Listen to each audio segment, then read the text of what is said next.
이인혜 기자와 함께하는 마지막 주제에 들어가겠습니다.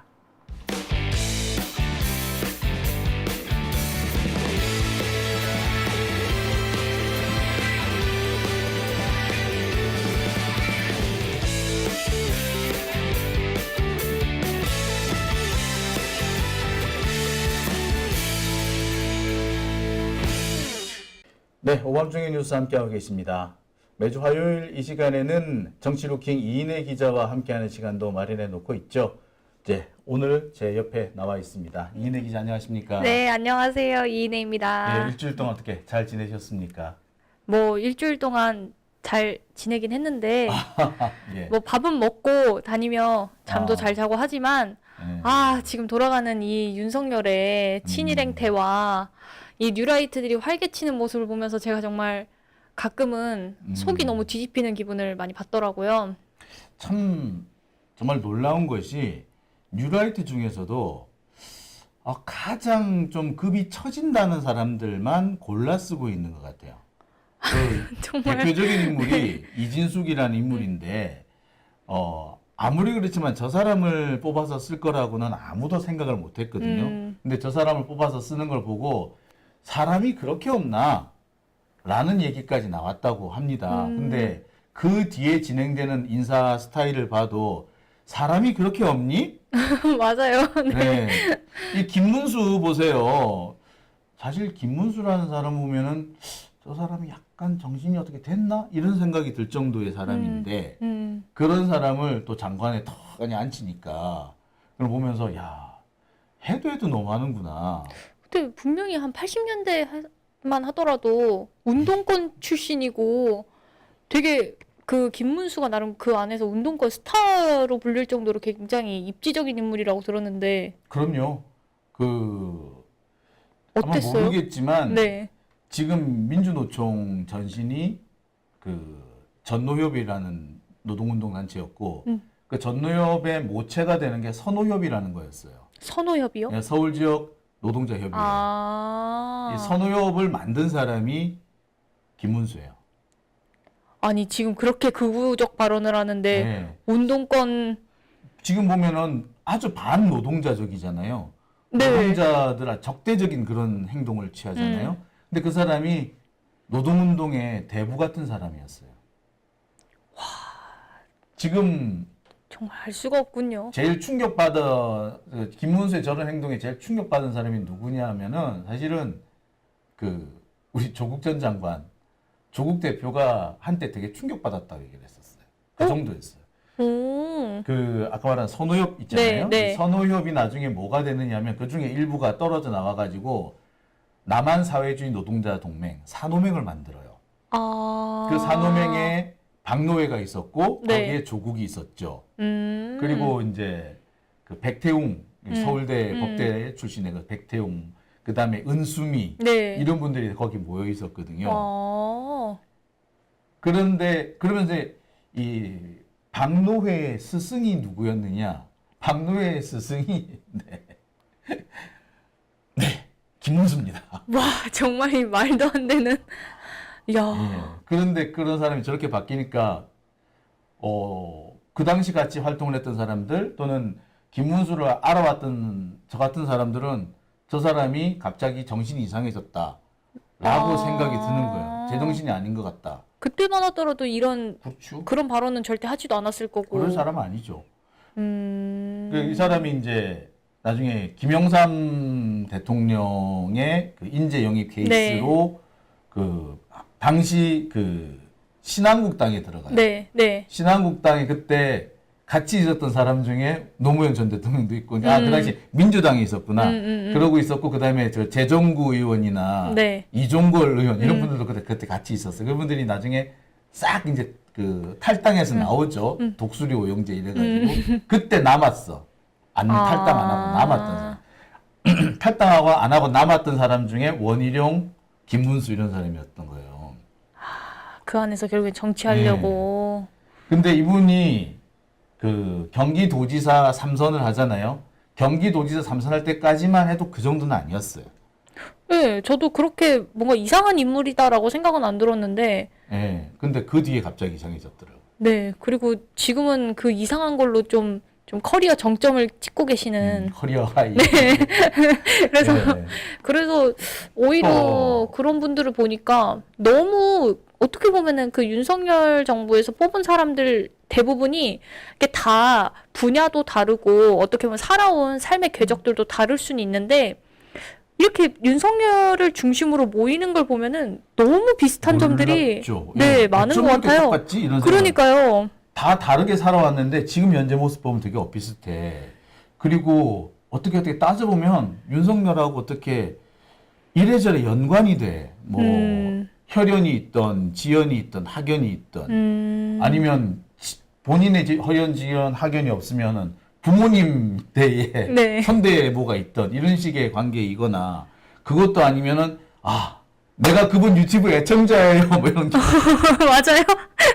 그렇게 끌어모으니까 그 김문수 같은 사람만 해도 그래요. 그 보수 진영 내에서도 거의 퇴물 취급 거의 그쵸, 이제 찌보다 쓸 사람이 아니라고 생각되던 사람들인데 그런 사람들을 뽑아다 쓰는 거니까 그 다들 놀랄 정도. 오죽했으면 그 김문수가 국회의원 공천을 못 받았겠냐고 어느 순간부터. 그러니까 그 이유가 뭐겠어요? 다 그럴 만한 이유가 있는 거잖아요. 근데 그런 사람들만 모으고 있는 거예요. 얼마나 그렇게 인물이 없길래 인물이 그렇게 없나? 라는 얘기가 나오고. 맞아요. 네. 자, 뭐 김문수 얘기 실컷 했는데. 네, 사실 자, 오늘 그 김문수 얘기할 건 아닌 네, 것 같고. 맞아요. 오늘은 네. 누구 얘기합니까? 오늘은 이제 지금 한참 다른 이제 이슈들이 많아서 좀 상대적으로 덜 다루어지고 있는 이슈이긴 한데 안창호 인권위원장 후보에 대한 이야기를 좀 하려고 합니다. 아니 저는 안창호. 처음에 안창호를 샀는데 이제 당연히 우리가 알고 있는 건 독립운동가 그렇죠. 안창호인데 어느 순간부터 이 인권위원장 후보로 그 안창호 이제 현 법무법인 화우 변호사가 이제 임명이 되면서 거론이 되기 시작했는데 이 사람이 지금 어떻게 보면 인권위원장이면 나름대로 인권과 관련된 활동들을 쭉 해왔어야 되는 게 그렇죠. 사실 기본 상식인 건데 그렇죠. 그 기본 상식성과 전혀 맞지 않게 이 사람이 인권과 큰 관련이 없는데 이제까지 그렇죠. 그런 부분들이 있고 심지어 이 사람은 또 검사 출신이에요. 그리고 경력을 보면 통상 우리가 알고 있는 인권 관련된 사람이면 이런 생각을 가졌을 거야라는 거하고도 전혀 관련이 없어요. 네, 그런 부분들이 너무 많아가지고 그래서 오늘 이제 안창호 인권위원장 후보에 대한 이야기들을 좀 해보려고 합니다. 네. 아까 인물이 그렇게 없냐 우리가 김문수 얘기를 하면서요 이진숙 얘기하면서 얘기했는데 안창호도 그런 말 듣는 사람이에요. 맞아요. 인물이 그렇게 없냐. 별반 다를 게 없습니다. 네. 네. 그래서 윤석열의 인사기준 얘기를 좀 해볼까 합니다. 예.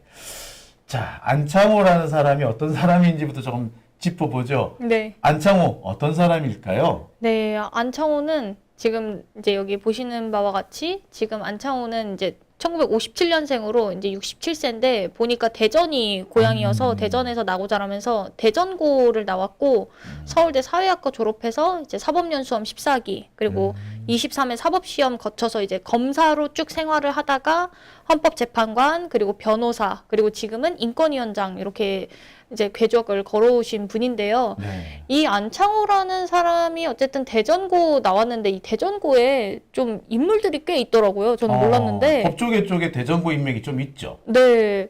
보니까 뭐 이제 권순일 전 대법관 전 네. 깜짝 놀랐습니다. 이 사람과 이런 연고가 있을 줄은 네. 몰랐는데 권순일 전 대법관도 있고 또 이번에 검찰총장 후보자로 지명된 심우정의 아버지인 심대평. 네, 심대평 전 의원도 이쪽 대전 충남지사로 돼 있죠. 네, 지사예요? 심대평, 예. 네네네. 심대평 지사도 국회의원도 하셨고. 네. 예. 그래서 거기에 이제 있더라고요. 38기로 있었고 그리고 뭐 조희대 대법원장하고는 이제 뭐 대전고는 아닌데 큰 이제 관련들이 있어서 나름대로 아마 사시는 동기고 네. 연수원은 안창호가 1년 늦게 들어갔어요. 늦게 들어갔어요. 네, 네, 맞아요. 조희대가 연수원 13기, 안창호가 연수원 14기. 네. 근데 13기나 14기나 어쨌거나 이 사람들은 사법부 하여튼 뭐 그 법조계에서 알아주는 수구 꼴통들이에요. 양대산맥이야. 그 13, 14기가요? 아니 그러니까 저 안창호 조이대가 안창호 조이대가. 네네네. 안창호 조이대가 정말 저 법조계 양대 수구 꼴통 중에 두 사람 중에 한 사람. 근데 박근혜 정부 때 그 둘이 그렇죠. 나란히 한 사람은 네. 헌법재판관하고 한 사람은 대법관하고 그랬죠. 네네, 대법관하고 해서 어떻게 보면 이제 그런 상태로 이제 지금 이제 헌법재판관으로 있었는데 이분이 사실 공안검사 출신으로서 활동한 이력들을 보더라도 인권 관련된 거는 크게 없고 뭐 1993년도에 인권 관련 뭐 감독관 법무부에서 법무부 네네. 인권국에서 잠시 근무를 네, 한 걸로 잠시 알고 근무한 거 있는데. 빼고는 사실 큰 그러니까 관련이 인권을 침해하는 사람이었지. 특히 옛날 같은 경우에 공안 이러면 인권 침해라는 사람이지 인권을 보호해주는 사람은 아니었어요.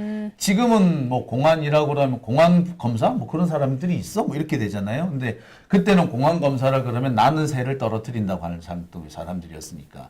지금은 특수부 검사들 전성시대인데 그때는 공안 검사 전성시대라고 그래가지고 공안 검사들이 다 출세하고 막 그랬었어요.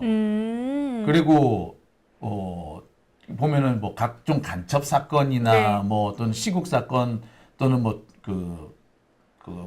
그때만 해도 이제 대학생들 막 잡아들이는데 무슨 회 사건 이래가지고 맞아요. 막 끌어모으는데 국정원이나 뭐 그 경찰 그 보안분실 이런 데서 막 두들겨 패가지고 조속 꾸며오면은 이거를 검사가 이제 검토를 해야 되는데 검토를 하지 않고 그냥 바이패스 하는 거야 이제. 그러니까 공안검사는 뭐 하는 사람이냐면 도장 찍어주는 사람이에요. 일도 거의 안 해. 그런데 승승장구를 하는 거예요. 그래 놓고 이 사람들은 뭐 하느냐? 법정 가가지고 이제 재판만 그럴싸하게 하고 나오는 거예요, 이제. 말만 그럴듯하게 네. 하고. 이 사람은 이제 공안검사 출신으로 대검 공안기획관과 서울중앙지검 2차장 검사를 했었죠. 네. 이게 대검 공안기획관이라면 공안검사라고 다들 금방 아실 텐데 중앙지검 2차장? 이러면 지금 잘 모르세요. 근데 옛날에 중앙지검이 1, 2, 3차장 있을 때 1차장은 형사부, 2차장은 공안부, 3차장은 특수부 이렇게 있을 때니까 이때 중앙지검 2차장 경력 자체가 공안검사라는 경력인 거를 그래서 이분이 뭐 공안검사 출신으로서 이제 한참 이슈가 됐었던 이제 1심의 사건 수사를 했다. 그래서 한번 매스컴에 탄 적이 있었고, 근데 그거 외에는 사실 검사 때 그렇게 뚜렷한 활동을 한 것도 없죠. 잘 없고, 네, 그런 부분이 좀 있었습니다. 검사 때 뚜렷한 역할을 한 거는 그나마 황교안이 더 나아. 차라리 더 나아. 맞아요. 황교안, 정점식 이런 사람이 더 많이 나오고 맞아요. 안창호는 사실 별로 없어요. 그런데 이 양반이 관운이 너무 좋아. 그러니까요. 네. 이분이 그냥 검사로서 그냥 끝나면 되는 부분이었는데 알고 보니까 나중에 그 헌법재판관이 될 때 박근혜 대통령의 그 지명 몫으로 새누리당에서 이제 추천을 받아서 됐는데 그때도 보니까 이제 검찰 몫으로 따로 빼둔 그 헌법재판관으로 이제 들어가서 활동을 했던 부분들이 있더라고요. 원래는 이제 대통령이 3명, 국회에서 3명, 대법원에서 3명 이렇게 지명을 네. 하는데 대통령이 지명하는 3명 중에 한 사람이 검사 출신인 경우가 대부분이었어요. 근데 이때는 대통령이 지명하는 3명 중에 검사가 있는 게 아니라 국회에서 지명하는 3명 중에 그 민주당에서 1명, 그 당시 새누리당에서 1명, 그다음에 제3당에서 1명 이렇게 딱딱딱 네. 했었거든요. 그때 제3당에서 한 게 강일원 재판관이었어요. 그러니까 여야 합의 이렇게 돼가지고 강일원 재판관 이른바 중도층 인사가 네. 된 거였는데 아무튼 그때 그 검찰 몫이 없어질 분위기였어요. 네, 그런 대통령이 지명을 해줘야 되는데 대통령이 지명을 안 해버리니까 검찰 몫이 사라질 거였거든. 근데 떡하니 박근혜가 지명을 해준 거야 이제. 국회에서 지명해. 그래가지고 이 사람이 그 헌법재판관이 된 거예요. 관운 엄청 좋아요, 이 사람. 그러니까요. 이제 보면은 그냥 뭐 박근혜 대통령이 됐든 아니면 이명박 전 대통령이 됐든 그런 사람들하고 큰 뭔가 관련이 없어 보이는 것 같은데 또 나름 그렇게 간택을 받아서 승승장구를 했더라고요. 이 사람이 이제 그 아주 극단적인 이제 그 기독교 신자인데 그렇게 따지면 이명박이 좋아했을 것 같은데 그렇게 또 이명박하고는 그렇게 교류가 없어요. 네. 오히려 이 박근혜하고 교류가 좀 많았던 걸로 보입니다. 근데 이 사람이 뒷따 출세, 맞아요. 출세 지향 뭐 그런 평가 진짜 많았어요. 아주 대단했어 아주. 맞아요. 이 사람이 헌법재판관 임명되고 4개월 뒤에 이제 검찰총장 후보자 뽑는 데에 자기 인사 검증해달라고 네. 다른 후보들은 인정하지도 않은 그 병역이나 이런 재산 공개 이런 부분들까지도 나 공개할게. 그러니까 나 좀 뽑아줘. 말 그대로 뽑아줘. 네, 뽑아줘. 이런 부분들 때문에 그때 한참 이제 말 많았죠. 여야에서도 지금 막 의견들이 분분하고 그랬던 것 같은데 네. 그런 게 있었더라고요. 그 당시 이제 재밌는 게 이제 헌법재판관으로 임명이 되면은 이게 이제 헌법재판관은 거의 총리급의 최소 총리급 그리고 헌법재판소장은 대통령급으로 인정을 해줘요. 그래요? 근데 검찰총장은 기껏해야 장관급이란 말이야. 네. 근데 거꾸로 내려가는 거거든. 근데 그럼에도 불구하고 검찰총장을 하고 싶었더니 권력은 거기가 더 있다 이거지. 그렇죠. 거기는 진짜 실제적으로 자기가 어. 지위에서 왔다 갔다 하는 데니까. 그러니까 자기 이제 출세, 권력욕 이런 거는 막 엄청났던 사람인 거죠. 그러니까. 그러니까 헌법재판관을 하면은 내가 딴 걸 뭐 하겠다, 특히 검찰총장을 하겠다 생각을 하면 안 돼요. 그게 왜 국회의장 한 사람이 국무총리 하는 거 보고 욕하잖아. 그렇죠. 정세균 총리 같은 게 그래서 욕 먹었거든요. 근데 그보다 더한 거예요, 이거는. 이분은 검찰 안에서 뭔가를 하고 싶었는데 그냥 헌법재판관이 먼저 와서 그냥 그걸 수락한 거고 그렇죠. 실제적으로 이제 검찰총장을 뽑는 자리에서 나 좀 뽑아달라 한 거고. 와. 그러니까 뭐 전체적으로 봤을 때 인권하고는 거리가 멀고 그냥 출세 한번 해보고 싶다. 그쵸. 뭐 개인의 정치적인 출세와 이름 한번 알려보고 권력 한번 잡아보기 위한 수단으로 그렇죠. 사실 모든 검사든 뭐 변호사직이든 헌법재판관이든 그냥 그렇게 다 임해온 것 같은데 이분이 어떻게 이 사람이 인권위원장으로서 역할과 그 소임을 다할 수 있겠는가 이런 의문들이 좀 들더라고요. 그렇죠. 인권하고 거리가 먼 사람인데. 그러니까 그리고 이 사람 혹시 헌법재판소 있을 때 이 사람 판결 내리는 거 혹시 보셨어요? 보기는 네, 몇 개는 봤는데 보니까 이 사람이 되게 굵직한 판결들을 할 때에 또 그 시기가 그 시기에 참 그때가 이제 강일원 재판관하고 뭐 이런 분들이 계실 때인데 강일원 재판관이 그 일을 좀 처리를 많이 했죠. 그래서 거기 맞추다 보니까 같이 많이 진행이 됐는데 그때마다 항상 반대 의견, 그러니까 항상 보수 쪽 의견을 많이 냈어요. 그래가지고 뭐 양심적 병역 거부도 안 된다. 그다음에 이제 간통죄도 안 된다. 그다음에 이제 성매매 비범죄화도 안 된다. 이렇게 계속 그러니까 통상적으로 우리가 알고 있는 인권 그런 거 했던 사람하고는 좀 거리가 먼 그런 판례를 많이 냈었어요. 최근에는 차별금지법도 반대를 했더라고요. 그러니까 보통 인권하면 생각하는 사람하고는 거리가 멀죠. 그래서 보니까 조희대 대법관이 그 대법관 시절에 소수 의견 많이 내는 사람으로 유명했다.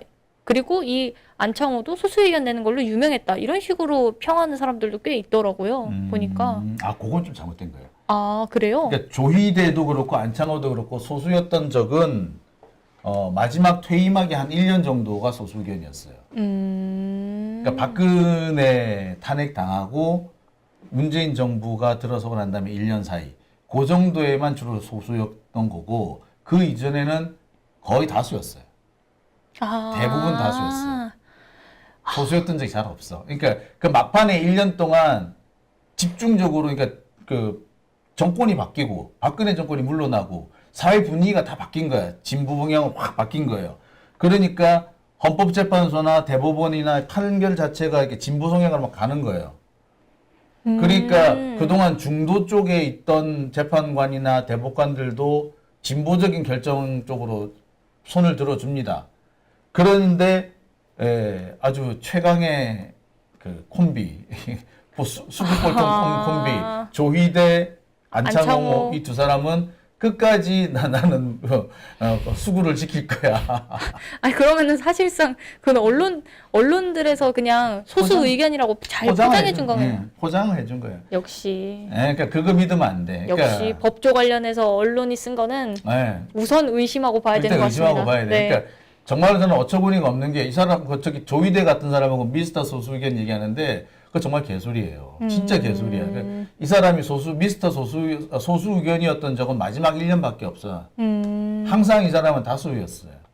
소수였던 적은 없었어요. 언제 그 사람이 소수 의견이었어? 그 우리나라에서 소수 의견을 유명한 사람은 그 조윤형 헌법재판관 이런 분이 유명했죠. 그다음에 변정일 재판관이었나? 이런 분이 계셨는데 이분들은 항상 하면 8대1 나와. 8대1에 이 사람인 거예요. 아. 이 사람이 90년대, 2000년대 초반에 항상 8대1의 그 1. 이 사람이 주구장창 1 소수 의견만 냈던 사람이에요. 이소는 사람이 미스터 소수 의견이지. 그리고 우리나라 그리고 안창호 때 소수 의견 제일 많이 낸 사람은 김희수 재판관이었어요. 아, 네, 네, 네, 맞아요. 네. 근데 이 그분은 수구꼴통 그쵸. 언론들이 이상하게 이 사람을 이렇게 포장을 이상하게 하는 거지. 하다못해 그 송도한 위원장도 이제 오는 9월 3일 날 이제 임기 만료를 앞두고 있지만 그분도 나름 되게 소수 의견을 많이 내서 인권에 좀 적합한 인물이었다 해서 이제 임명이 된 것으로 저도 알고 있는데 그런 것에 비하면 사실 안창호는 소수 의견이 아니라 말 그대로 말씀하신 것처럼 그냥 수구 꼴통적인 수구꼴통이었어요. 수구꼴통이었어요. 이거 부분이었던 건데 마지막 1년 동안 박근혜가 쫓겨나고 1년 동안 그 뒤에 1년 동안 혼자 몰렸죠. 와 정말 언론이 정말 그럴듯하게 포장을 했네요. 그럴싸하게 네. 포장을 희한하게 네. 한 거였어요. 근데 그것도 보면은 되게 좀 거시기한 것이 예를 들어서 성매매 금지법 위반 이 부분에서도 좀 그럴싸하게 합헌 의견을 내고 위헌 의견을 내면은 차라리 괜찮은데 그것도 아니야 이 사람은. 그냥 뻔한 소리를 하니까 되게 재미가 없는 거예요 이제. 그러면 그게 자칫하면은 이제 본인의 어떤 명확한 가치 기준이 있는 게 아니라 그냥 일반적인 사회 통념 안에서 했다라고 보여지는 그렇죠. 부분도 있을 수 있다는 거네요. 그러니까 출세주의자니까 그렇게 되는 거죠. 그럼 사실 뭐 그 국가인권위원장으로서도 어떤 가치 기준이라는 게 없겠네요. 그러면은 어째 이런 사람을 시켰나 몰라.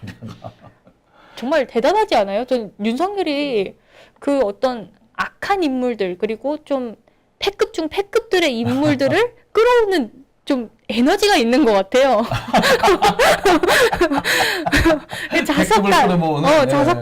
자석같이 딱 이렇게 있으면 예, 패급 블랙홀. 딱 빨아들이는 거죠. 그러니까 그렇지 않고서야 이렇게 윤석열을 중심으로 야 사람들을 어떻게 이런 사람들만 골라서 모을까? 아니, 그러니까 보수층 중에서도 어떻게 그러니까요. 이런 사람들 모일까? 그리고 사실 제가 이제 무슨 영상을 보다가 이렇게 우연히 이제 이진숙 이제 좀 다른 얘기인데 이진숙 후보자하고 윤석열 이제 대통령하고 이제 겹치는 사진들이 있었어요. 근데 겹치는 걸 보는데 뭔가 이제 이런 외형도 비슷해지는 것 같은 거예요. 아, 제가 나중에 한번 보여드릴게요 따로. 네. 근데 정말 깜짝 놀랐어요. 그래서 와, 이 사람들 진짜 아니 닮을 게 없어서 이제 얼굴까지 닮아가나 보다 그래서 누구만 갖다나 사랑하면 닮아가는 거지. 그러니까 뭐 술석열과 빵진숙 이런 거죠. 뭐 네. 그래서 그런 부분이 있었는데 어쨌든 다시 본론으로 돌아와서 그래서 이 안창호 국가위원장 이제 인권위원장이 이제 헌법재판관일 때 보니까 박근혜 탄핵 때도 나름 합헌 판결을 내렸더라고요. 근데 인용 결정이라고 하는데 이제 그래서 그 보수층 내에서는 안창호를 박근혜를 배신한 사람이라고 하는 사람도 있어요. 더군다나 당시 탄핵 결정 당시에 소수 의견을 내면서 별개 개별 의견을 내면서 네. 성경 구절을 인용해 가지고 그렇게 비판을 했더라고요. 내가 정확히 기억하는데 무슨 아모스인가 뭐 무슨 구절을 인용을 해 가지고 했더라고요. 네, 네. 제가 성경은 잘 몰라 가지고 그러면서 이렇게 막 이렇게 하는 바람에 보수 쪽에서는 이 사람을 되게 싫어하는 분들도 되게 많아요. 그래서 박근혜 배신했다고. 뭐 그럴 수 있는 것이 박근혜가 임명을 해줬는데 박근혜를 그렇죠. 배신을 때렸으니까 되게 좀 그랬을 거예요. 박근혜 쪽 사람들 입장에서는 이 배신자 그랬을 거예요. 그럼 나름대로 기회주의자라고 볼 수 있는 부분들도 있는 거네요. 네. 기회주의자라고 볼 수도 있죠. 네, 참 어떻게 자신을 임명한 사람을 근데 어떻게 또 탄핵에 찬성을 또 했대요? 그런데 저도 이제 그때 취재를 하면서 안창호만큼은 탄핵에 반대할 것이다라고 생각을 했었어요. 나도. 안창호만큼은 반대할 거다. 쟤는 꼴통이다. 사실 대부분 다 그렇게. 근데 이 양반이 이제 그 심판정으로 딱 들어서는데 이 사진을 한번 보여드릴게요. 이게 당시 탄핵 선고하는 날 사진이에요. 김희수 재판관은 밝은 표정으로 들어오고 이 안창호 재판관은 똥 씹은 표정으로 들어오더라고. 지금 되게 표정이 좋은 네. 건데 진짜 똥 씹은 표정으로 들어온 거예요. 그래서 딱 표정을 보고 탄핵이구나. 이 표정을 보고도 다들 바로 알았다 그러더라고요. 김희수는 웃고 있고 네. 안창호는 똥 씹은 표정을 사고 있고 탄핵이구나. 그리고 안창호도 동의했구나. 그 마지막 날 투표를 했대요. 마지막이에요? 30분, 네. 들어가기 30분 전에 마지막 투표를 했대요. 그래서 거기 맞춰가지고 결정문을 써놓고 그리고 그 개별 의견 낼 사람은 개별 의견 따로 내고 그렇게 해서 정리를 해가지고 딱 가져온 거였다. 그러면 그 안창호를 설득할 만한 게 당시 뭐가 있었던 걸까요? 그거를 두고 당시 강일원 재판관의 뭐 정치력이다 뭐 이런 얘기도 많이 해요. 근데 여하튼 그때 박근혜를 그러니까 배신을 했다고 그 당시에 태극기 부대 할아버지들 몇 사람은 쳐들어가서 죽인다고 이런 사람도 있어요. 진짜로. 안창호 저놈 죽여야 된다고. 저 배신자 새끼 죽여야 된다.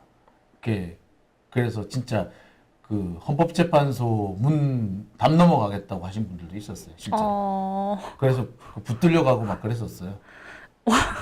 근데 그랬는데 지금 이제 국가위원장으로 지금 화려하게 네. 다시 그러니까 제기를 하는 거군요. 나는 저 사람이 보수 정권에서 뭔가 관직을 얻을 거라고는 생각을 해본 적이 없어. 그때 이후로 사실상 이제 보수에 어떻게 보면 좀 버림받은 사람인 거죠. 느낌인 건데. 네. 근데 딱 나는 거 보고 야 어떻게 골라도 저런 사람들만 고르지? 그냥 윤석열은 이게 상관이 없나 봐요. 그런 보수적이고 뭐 정치고 이런 게 상관이 없이 그냥 자기가 봤을 때 뭐 겪어본 사람의 겪어본 사람 이러면은 그냥 오케이 그럼 그 사람 써야겠다. 그 얘기에서 나오는 게 대전고 인맥인 거예요. 이제. 그 보세요 지금 심우정 이 사람은 이제 휘문고등학교를 네. 나왔는데 아버지가 심대평이잖아요. 이 사람 네. 대전고 나왔잖아요. 그리고 이제 그 지금은 많이 안 알려져 있지만 이인재 전 의원, 네. 이인재 의원도 판사 출신으로 대전고 출신이에요. 네. 그러니까 이 대전고 출신의 재판 이 사람이 제법 있거든요. 이런 사람들하고 이제 연고가 있는 거죠. 그러니까 대전고 그러니까 이 사람들이 전형적으로 일종의 그 법조계의 고인물, 썩은 물, 뭐 이런 사람들인 거예요. 그러니까 이런 사람들이니까 선택을 한 거예요. 그러니까 윤석열 같은 사람은 새로 자기 주변 사람들보다 오히려 이제는 옛날 옛적 사람들 그리고 그 중에서 자기와 어떤 이래저래 연고가 있는 사람들 또는 자기 뭐 친인척인 사람들 요런 또는 뭐 자기가 친분이 있는 사람들 이런 사람들을 고르는 뭐 그렇다고 봐야 될 것 같아요. 그러면 사실 이번에 뭐 검찰총장 후보자로 지명됐던 그 심우정 같은 케이스도 좀 이와 비슷하다라고 심대평 때문에 된 거예요. 심대평. 봐야겠네요. 네, 심대평 같은 사람은 그러니까 그 사람이 집안을 보호하니 대대로 이쪽 사람이었어. 그러면 이 새가 내 뒤통수는 안 때리겠구만. 그러니까 나는 검찰총장도 사실은 다른 사람이 될 줄 알았어. 왜? 나는 임머식인가 걔가 될 줄 알았어. 그런데 갑자기 그런데 떡하니. 왜냐면 걔가 이제 주로 덮는 거 전문이에요. 아, 네. 덮는 거 전문이고 그 사람이 세월호 사건 같은 경우도 세월호 그 재수사단 네. 그거 했는데 덮었잖아요. 그리고 옛날에 그 지금 성완종 사건 같은 경우도 걔가 덮었어요. 덮는 거 잘해요, 이 양반이. 그럼 덮는 거 전문인 사람을 쓸 것 그래 같은데. 걔를 할 줄 알았어. 근데 이 심을 하는 거 보고 아 덮는 거 전문이지만 너는 나하고 특별하게 다른 연고가 없어. 그런데 얘는 심우정은 얘 부모님이 제대로 해보니까 나는 좀 뭐가 닿네 라고 한 건 거예요. 일단 뭐가 자기랑 관련돼 있으면 적어도 자기 뒤통수는 안 안 칠 치겠다. 거란 그러니까 그런 연고가 생각을 있거나 하니까. 그런 쪽으로 가는 거예요. 그러니까 윤석열 같은 경우도 보면은 자기 부친 때부터 내려오는 그러니까 일종의 그 기득권층이잖아요. 오래된 기득권층. 이런 사람들이 이제 선택을 받는다라고 보면은 맞죠. 그럼 그런 점에서 안창호도 옛날 옛적 사람의 심지어 진짜 이 임명이 되기 전까지 정말 존재감 없이 패급에 패급의 사람이 갑자기 이제 전면에 등장한 것은 다 윤석열의 그 연고 인사 야. 기준에 따른 것이었다. 그 참 허접한 인사 기준. 그리고 누구는 그렇게 얘기해요. 지금 그런 사람 말고는 윤석열 밑에서 관직을 하겠다는 사람도 없대요. 그렇겠죠. 너 장관 할래? 네. 그러면 제가 요새 몸이 안 좋아서 이런다요. 전부 다. 너 혹시 이번에 뭐 좀 할래? 제가요 지금 그 집안에 우환이 좀 있어가지고요. 이런 경우도 있고. 너 혹시 장관 올 생각 있냐? 그러니까 제 아들이 요새 얘가 군대를 안 가가지고 제가 안 될 것 같아요. 이렇게 먼저 빼고 도망을 간다는 거예요.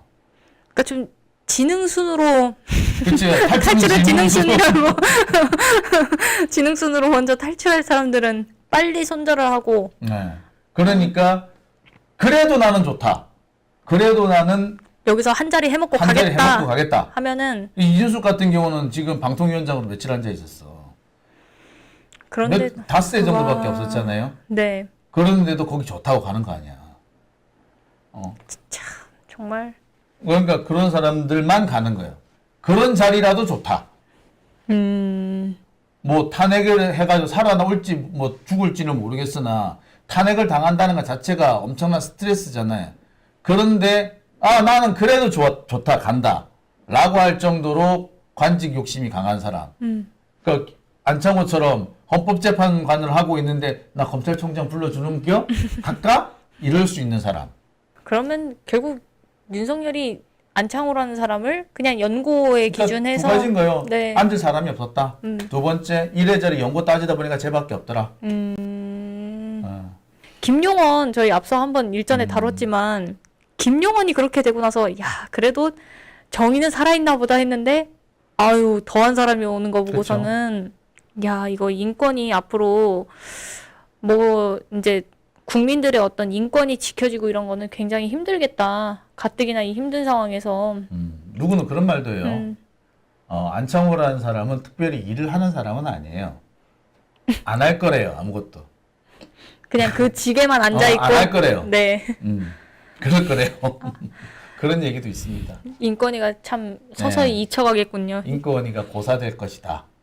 라고 걱정하시는 분들도 계세요. 아휴, 저희가 걱정이죠? 좀, 네. 좀 지켜봐야겠네요. 네. 네. 참 얘기하면 답답한데 그래도 우리가 계속 답답해도 앞으로 계속 또 취재도 하고 또 싸워 나가야 되지 않을까 싶습니다. 네, 이거는 국민의 알 권리로서 이런 사람도 있다, 지금. 예, 그런 네, 차원에서 오늘 말씀드린 이렇게 거니까. 안창호 준비해 오면서 되게 스트레스 받아. 맞아요.